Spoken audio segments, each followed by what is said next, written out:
Let's start with this. Why the Spurs? 2 words, Victor Wembanyama. When you've got Victor on your roster, you've always got a chance. That's what this conversation really boils down to. How close are you to a championship window? Because the Spurs, quietly and methodically, are knocking on the door.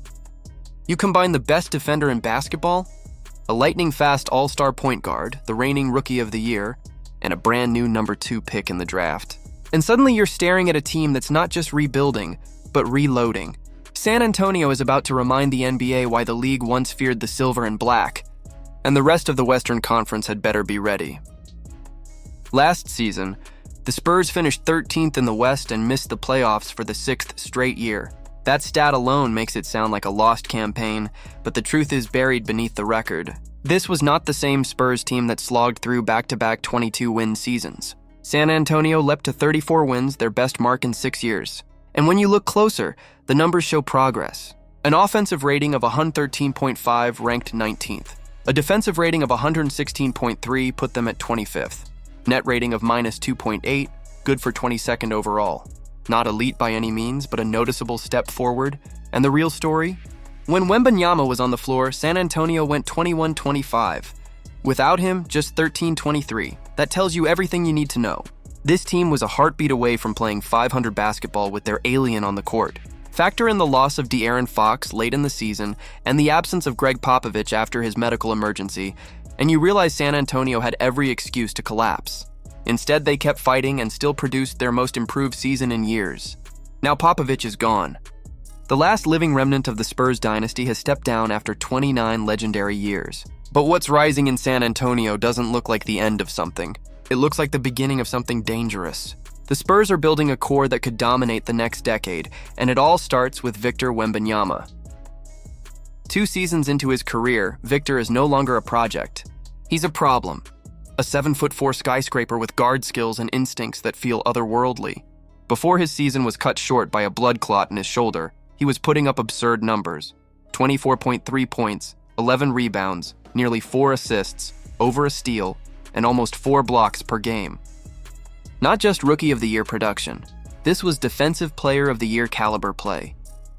This was MVP foundation work, and the hype isn't empty. ESPN's Top 100 ranked him 5th in the entire league going into the 2025-26 season, behind only Jokic, Shai Gilgeous-Alexander, Luka Doncic, and Giannis Antetokounmpo. That's a lot for a 21-year-old, but the numbers don't lie. Only 20 players scored more, just 7 rebounded more. And no one, absolutely no one, protected the rim at the level Victor did. 3 major statistical categories, all dominated by a second-year player. He was the best defender in basketball and already a top 20 offensive weapon. Put those together and you're looking at a player who could realistically call himself top 5. His injury ended the campaign early, but when doctors cleared him in July, Victor didn't rest. He doubled down, 10 days training in a Shaolin temple in China, studying discipline and body control. Workouts with Kevin Garnett to channel more aggression and mean streak into his game. Sessions with Hakeem Olajuwon to absorb footwork and post moves from one of the greatest bigs of all time. Victor isn't just gifted, he's obsessed.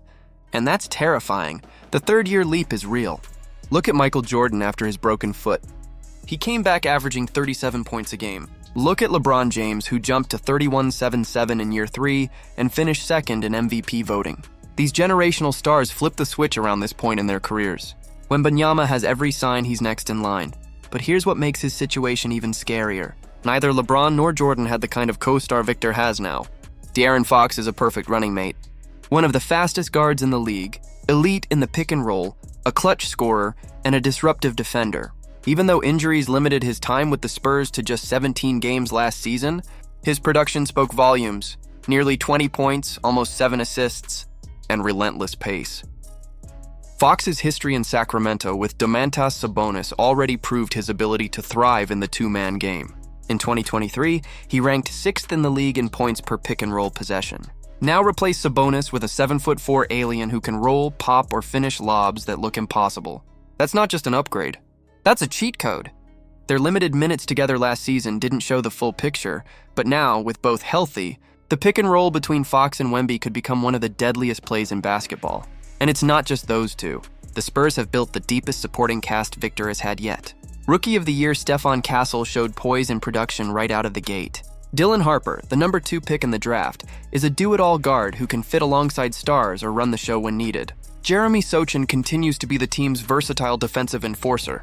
Devin Vassell and Keldon Johnson, though inconsistent, still bring shooting and athleticism, with Vassell in particular primed to settle into a deadly third-option role. Harrison Barnes adds veteran stability. And let's not forget Carter Bryant, another lottery rookie waiting in the wings. The Spurs also quietly patched up their biggest weakness, front court depth.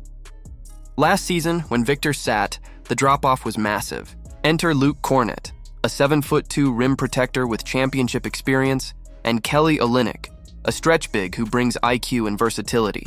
Suddenly, San Antonio can roll out twin tower lineups or survive stretches without their star. That's the kind of insurance every contender needs. So, what does this all add up to? For the first time in 7 years, the Spurs have a roster that screams postseason. Not a play-in flirtation, but a real playoff team. ESPN already slotted 4 Spurs players into their top 100. The balance is there. The depth is there. The talent is undeniable. Of course, it all hinges on health. Victor's alien frame makes him dominant, but it also makes him fragile. The Spurs will need to be careful to manage his load without holding him back. But unlike previous years, the roster is finally built to take some of the pressure off. They don't need him to carry everything anymore. They just need him to anchor, dominate, and do what only he can do, and that's where the dream becomes frightening for the rest of the league. If Victor stays healthy, if Fox and Castle grow into their roles, if Harper and Bryant hit their ceilings, then San Antonio isn't just making the playoffs. They're laying the foundation for the next great dynasty. The kind of dynasty that makes you whisper names like Tim Duncan, Tony Parker, and Manu Ginobili again. Except this time, the alien at the center might be even more dangerous than Duncan ever was. The West is brutal. Denver, Oklahoma City, Dallas, Minnesota. The conference is loaded. But every single one of those teams is looking over their shoulder because they know San Antonio's time is coming, and it's coming fast. A 6 to 8 seed is realistic this year. Anything higher wouldn't even be shocking. But more than seeding, it's about what this season represents. The Spurs aren't rebuilding anymore. They're here. So if you're not buying Spurs stock yet, this might be your last chance. Because when Victor Wembanyama, De'Aaron Fox, and the deepest San Antonio roster in years take the floor this season, the breakout isn't just possible. It's inevitable. The dynasty days in San Antonio may not just return. They may evolve into something scarier, something the NBA has never seen before.